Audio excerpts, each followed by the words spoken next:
자, 오늘은 이제 또 느헤미야 말씀을 같이 또 보고자 합니다. 오늘 6장 1절부터 14절까지 느헤미야 말씀인데요. 앞장까지는 외부의 공격도 있었지만 이제 내부에 대한 문제들에 대해서 얘기했었습니다. 지난주까지 내부에 대한 그 문제들을 해결하고 어느 정도 이제 해결을 했는데, 이제 또다시 외부의 문제, 음모와 그 협박이 오는 그 상황들에 또 맞닥뜨리는 것을 보게 됩니다. 여러분, 한국 속담에도 보면 호랑이 굴에 들어가도 정신만 똑바로 차리면 살 수 있다, 뭐 이런 얘기가 있습니다. 그런 속담처럼 우리가 하나님 앞에서 어떤 기도와 말씀의 이 원칙대로 우리가 정확히 서 있는다면, 정신을 똑바로 차리고 있다면 이런 원수들의 공격에서도 이길 수 있는 그런 영적인 힘이 있을 거라고 저는 믿습니다. 오늘 느헤미야가 그렇게 했는데, 느헤미야를 좀 살펴보면서 우리가 또 이 원칙들을 깨닫고 우리 삶에 적용했으면 좋겠습니다. 느헤미야가 내부의 문제를 해결했는데 이제 또 외부의 문제가 옵니다. 저는 제가 볼 때는 그렇습니다. 우리의 사명을 완수하기 때까지는, 아니 완수하고 나서도 원수는 끊임없이 공격해 온다라는 겁니다.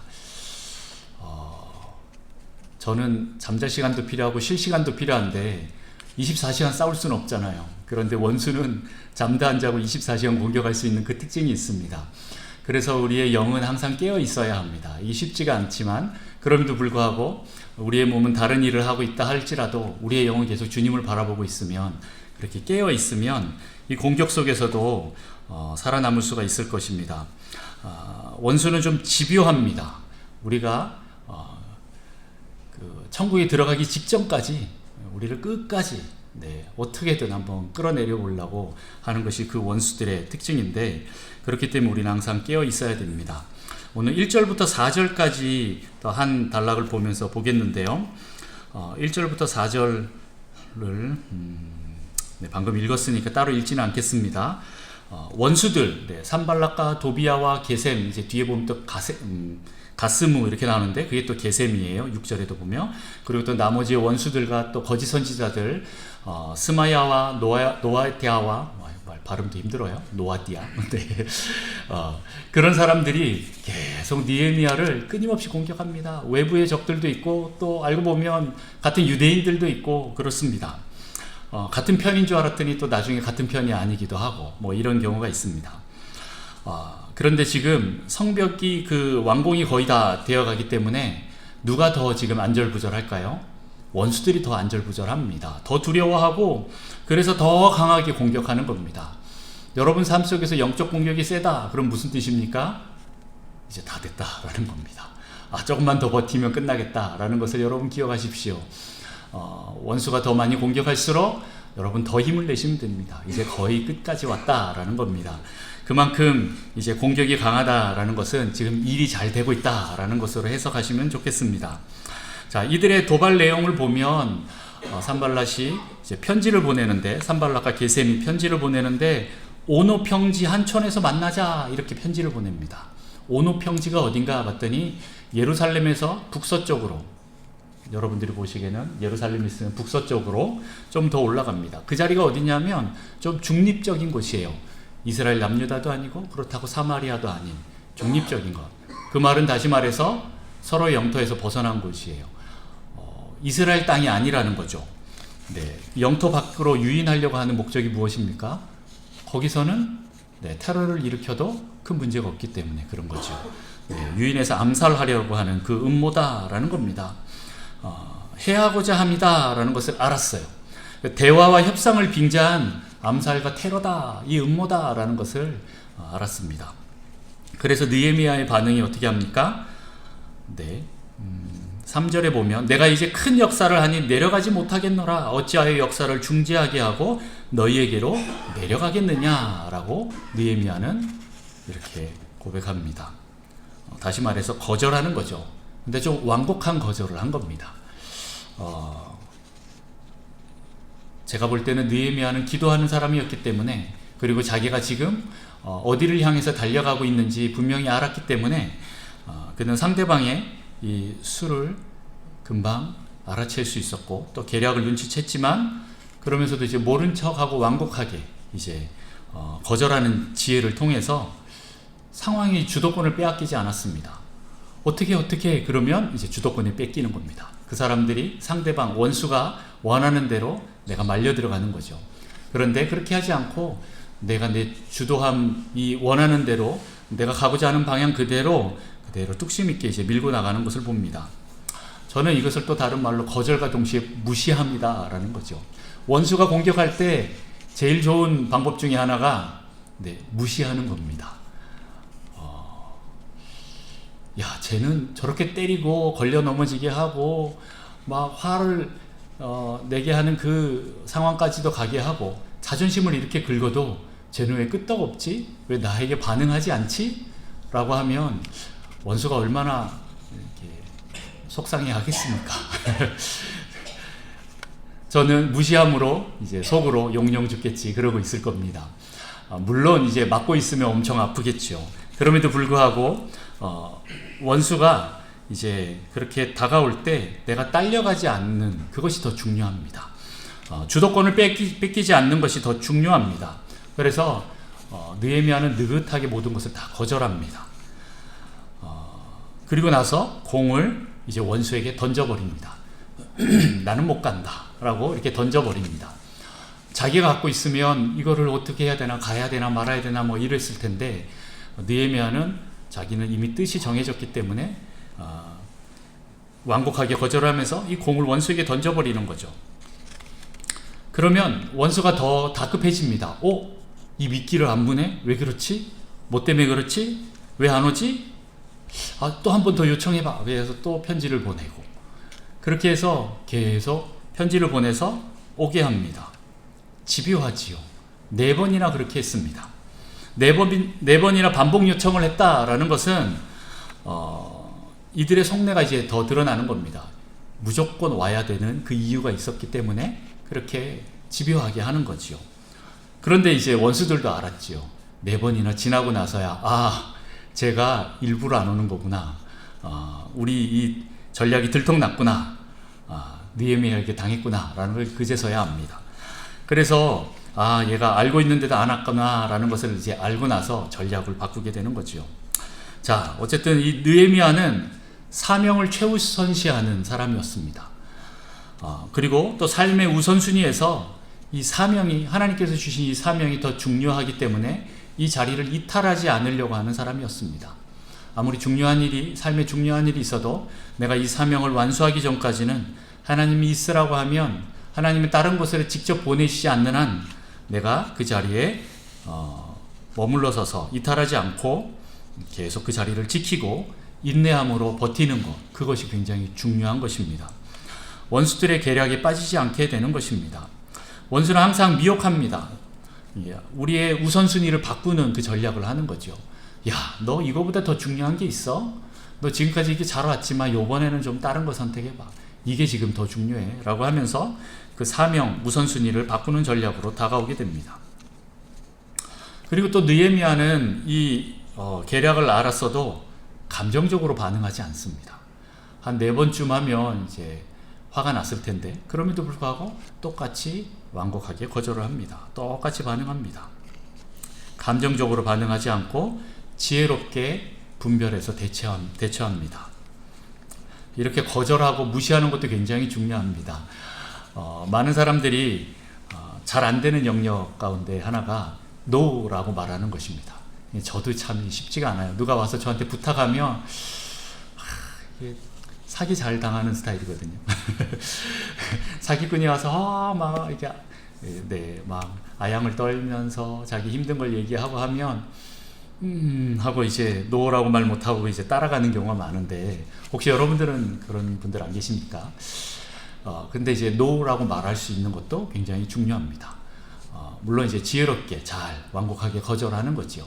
그리고 거절한다고 해서 내가 죽지 않습니다. 많은 사람들이 내가 거절하면 저 사람이 나 싫어하겠지, 미워하겠지, 나중에 관계가 깨지겠지, 또 다른 사람들이 나 못됐다고 그러겠지, 뭐 이런 생각들이 계속 떠오르기 때문에 우리가 이것을 반대하지 못하고 노라고 말을 하지 못하는데 실은 약간 좀 욕을 먹더라도 하나님의 뜻이 더 중요하고 하나님의 사명이 더 중요할 때는 정말 미안하다고 얘기하면서 내가 할 수 있는 한은 내가 요만큼밖에 너를 못 도와주겠는데 나머지는 내가 이렇게 해야 된다라고 결정을 해야 되고 그렇게 잘 표현해야 됩니다.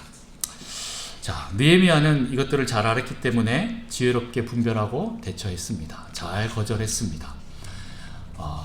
이제 이것이 안 되니까 그 다음 이제 또 전략으로 넘어가게 됩니다. 5절부터 9절까지입니다. 5절부터 9절까지 한번 교독합니다. 제가 먼저 읽습니다. 산발랏이 다섯 번째는 그 종자의 손에 봉하지 않는 편지를 들려 내게 보냈는데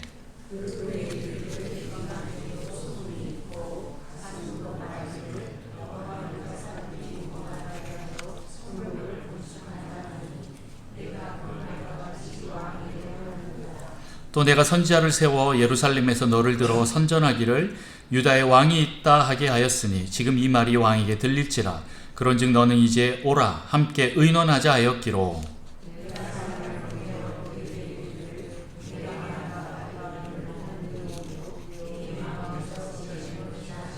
같이 있습니다.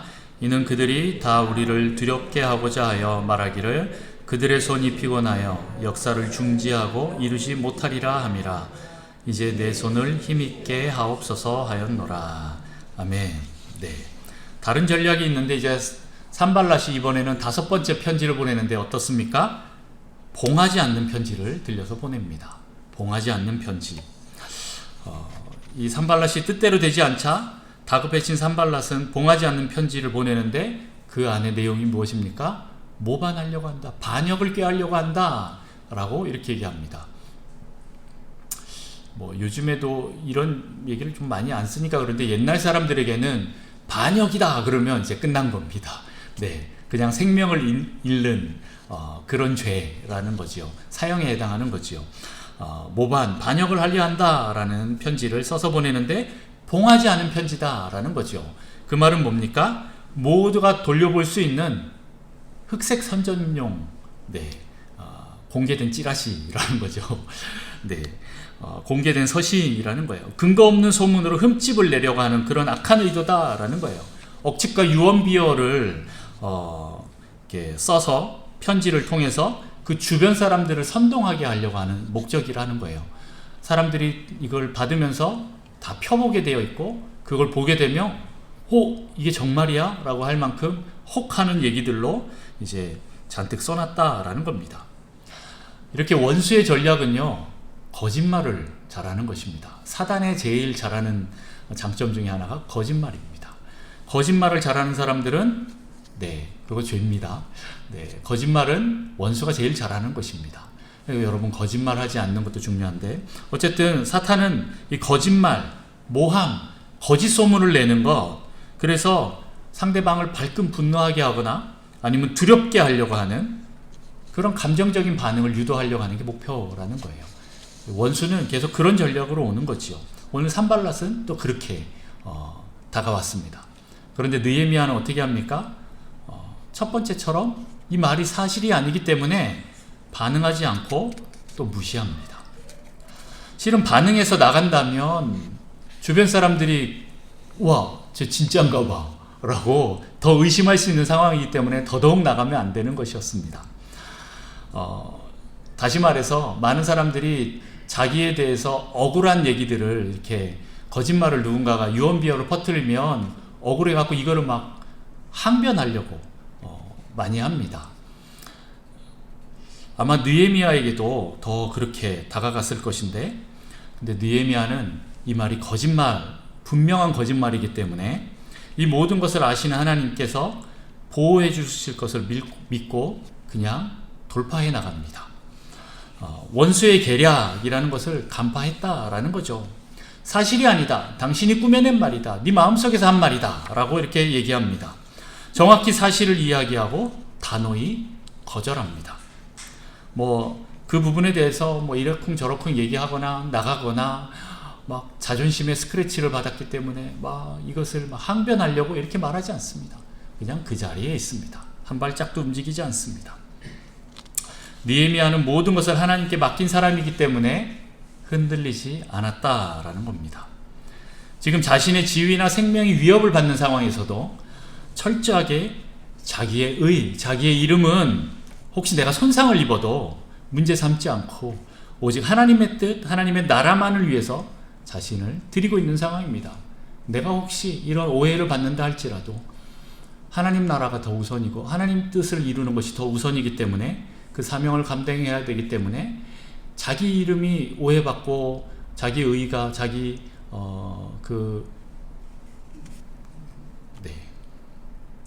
갑자기 말이 생각이 안 나요. 네, 하여튼간 자기의 그 명예가 네, 자기 그 명예가 추락한다 할지라도 그것이 더 중요한 것이 아니었습니다. 네, 오직 하나님의 뜻이 더 중요했고 그 사명이 더 중요했기 때문에 내가 혹시 이런 오해를 받는다 할지라도 차라리 내가 하나님께 모든 것을 맡기겠다. 하나님이 아시고 또 하나님이 이것을 지켜주실 것이다 라는 그런 마음으로 가게 되었다라는 겁니다. 자기의 이름보다 하나님의 이름을 더 중요하게 여기는 자들, 이런 자들은 자기의 자존심에 스크래치 나는 것을 자존심이 땅에 떨어지는 이런 일들에 대해서 크게 요동하지 않습니다. 발끈하지 않습니다. 실은 자기의 이름이 땅에 떨어지거나 인정받지 못하면 많은 사람들이 실은 대부분 발끈하지요. 그게 아니다 라고 하면서 억울해하면서 이렇게 하려고 합니다. 자존감이 높은 사람들은 실은 거기에 잘 흔들리지 않습니다. 왜 그렇습니까? 그 사람이 말을 하든 안 하든 나는 나이기 때문에 나의 진심을 알기 때문에 그렇게 흔들리지 않습니다. 그런데 자기 자존감이 다른 사람에게, 나에게나 하나님께 있지 않고 다른 사람에게 있으면 다른 사람이 하는 그 말에 혹해서 넘어갑니다. 그리고 흔들립니다. 그런데 느헤미야는 온유한 사람이었습니다. 모세처럼 하나님께 자신의 평판을 맡기고 엎드리는 자였습니다. 모세가 언제 온유함이 이제 특별하게 더 드러났지요? 형인 아론과 누나 미리암이 구스 여인을 취했을 때 그때 모세를 비방했는데 모세는 거기서 발끈하지 않았습니다. 옛날 같았으면 발끈했을 텐데 발끈하지 않고 하나님 앞에 엎드렸습니다. 그랬더니 하나님이 나서서 그 아론과 미리암에게 대신 혼을 내주시고 모세의 손을 들어주시는 그 장면을 보게 됩니다. 주님이 아시니까 주님의 결정이 자신을 맡길 뿐입니다. 이렇게 느헤미야는 하나님께 맡기고 기도하는 자였습니다. 그러면서 오늘 또 마지막 절에 그 9절에 보면 이제 내 손을 힘있게 하옵소서 라고 하면서 독려하지 않고 자신의 억울함을 하나님께 맡깁니다. 다른 사람들에게 이렇게 저렇게 흔들리는 것이 아니라 하나님께 맡기는 겁니다. 자, 세 번째 단락으로 이제 넘어가겠습니다. 세 번째, 스마야의 이제 거짓 예언이 또 나오는데 10절부터 14절까지 교독해 봅니다. 제가 먼저 있습니다. 이후에 무헤다벨의 손자 들라야의 아들 스마야가 두문불출하기로 내가 그 집에 가니 그가 이르기를 그들이 너를 죽이러 올 터이니 우리가 하나님의 전으로 가서 외소 안에 머물고 그 문을 닫자. 저들이 반드시 밤에 와서 너를 죽이리라 하기로.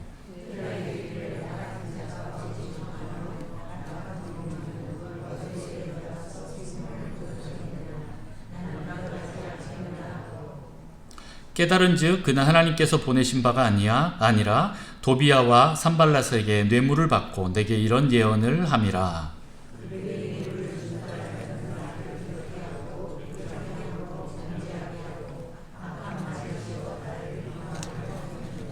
같이 있습니다. 내 하나님이여 도비야와 산발랏과 여선지 노아다와 그 남은 선지자들 곧 나를 두렵게 하고자 한 자들의 소행을 기억하옵소서 하였노라. 아멘.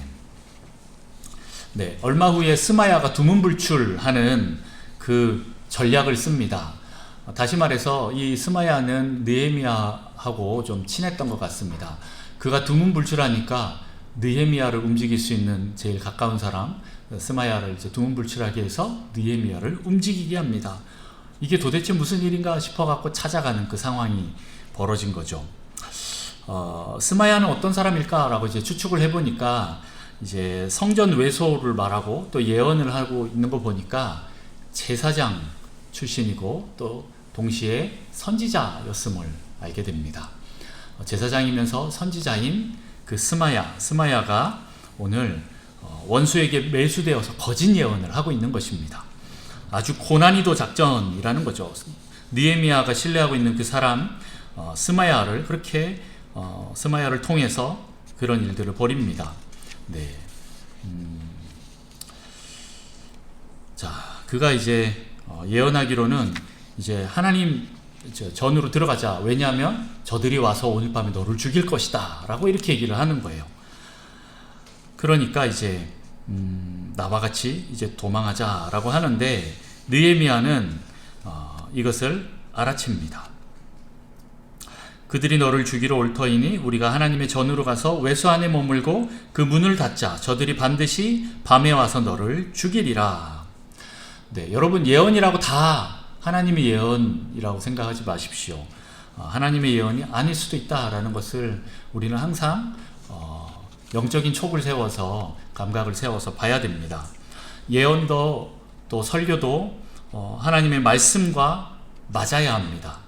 하나님은 자가 모순적인 분이 아닙니다.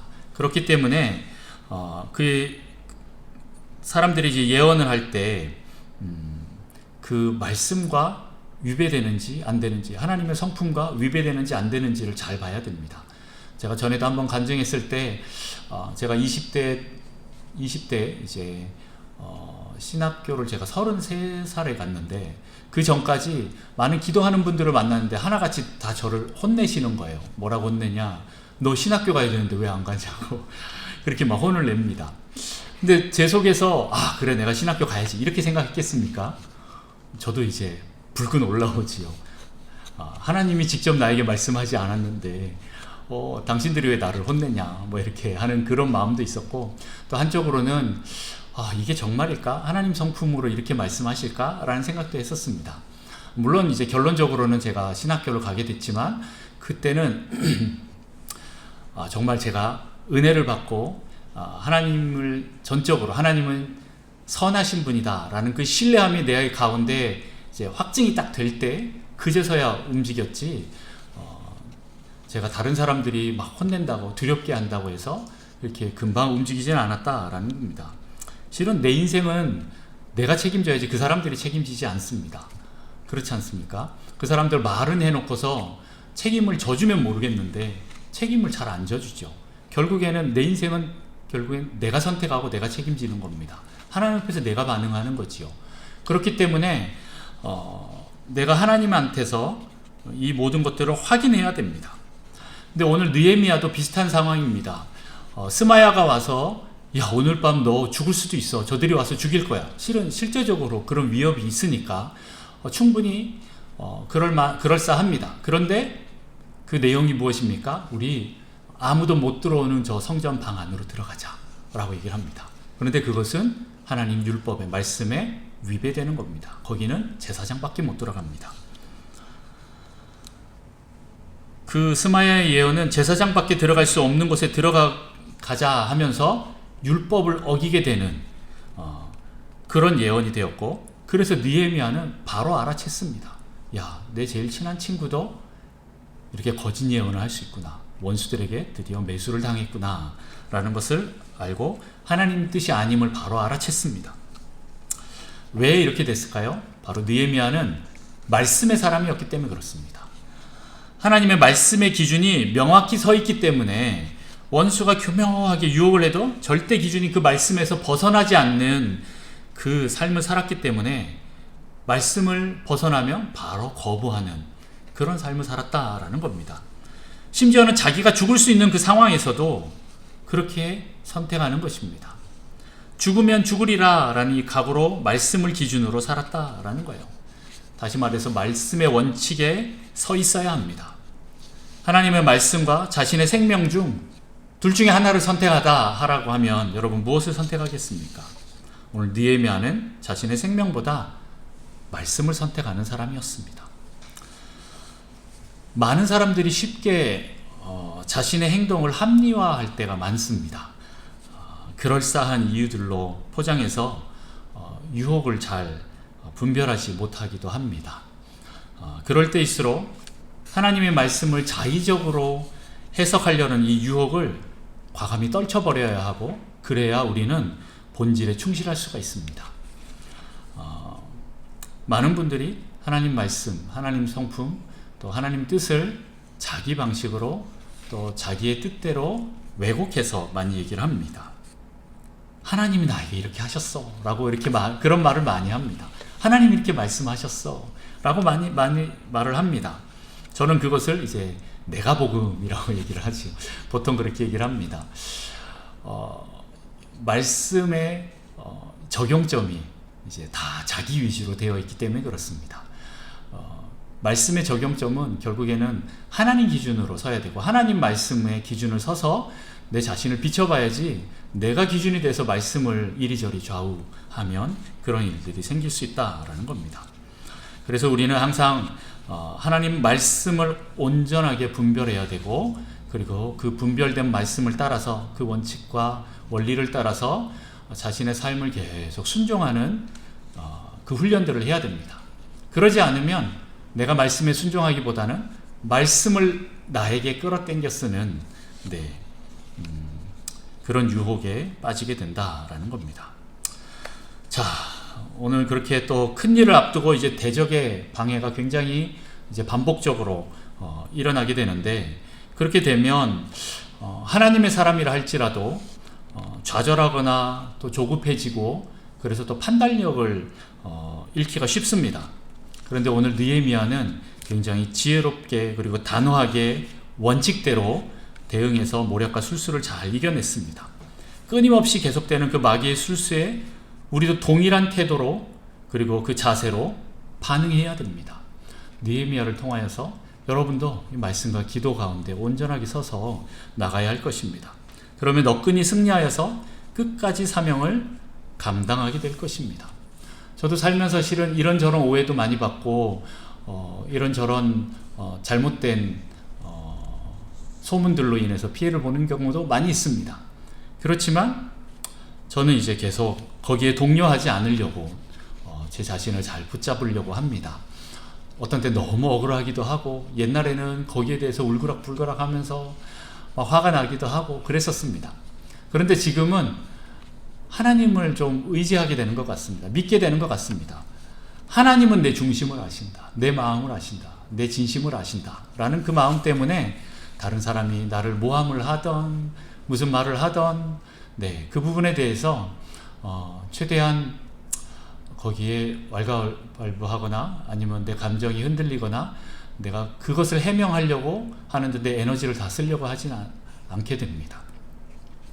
하나님께서 그것을 갚아주시기를 저는 기도합니다. 제가 원수 갚는 것보다 하나님이 원수 갚는 게 훨씬 더 잘 갚아주시거나 아니면 나도 살고 그 사람도 살리는 길에 들어가게 됩니다. 그래서 하나님 방법대로 이렇게 하려고 하시는 여러분 되시기를 축복합니다. 여러분들 다른 사람의 소리에 흔들리지 마십시오. 여러분의 그 마음을 말씀과 기도의 그 중심에 닻을 내리시길 바랍니다.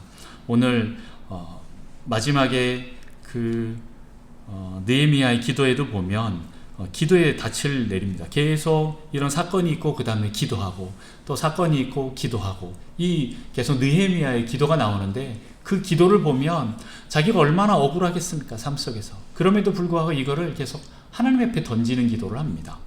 오늘 이 수많은 사람들이 나를 두렵게 하고자 한 자들의 그 소행을 하나님께서 기억해달라라고 하면서 원수 갚는 것을 하나님께 던져버립니다.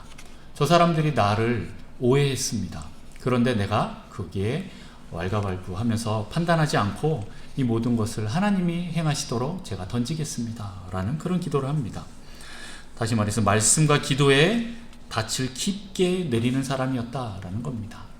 느헤미야는 자신의 기도로 이렇게 지금 마무리하고 있지만 실은 그 속에 얼마나 수많은 상처와 그 고통을 삭히는 그 심정이 그 안에 표현되어 있습니까? 하나님께 이 어려운 일을 만날수록 더욱더 이제 기도의 닻을 깊이 내리는 이 내공을 우리는 본받아야 할 것입니다. 하나님께 닻을 내린 자, 하나님을 경외하는 자, 그들에게 하나님께서는 지혜와 명철을 주셔서 분별케 하실 것입니다. 온유함으로 영적 순발력을 발휘해서 흔들리지 말고 판단 보류하고 또 나의 처분을 하나님께 맡기는 그런 사람들이 되시기를 축복합니다. 그렇게 날마다 영적 전쟁 가운데서 영적인 감각들을 잃지 않고 하나님께 든든히 고정하시기 바랍니다.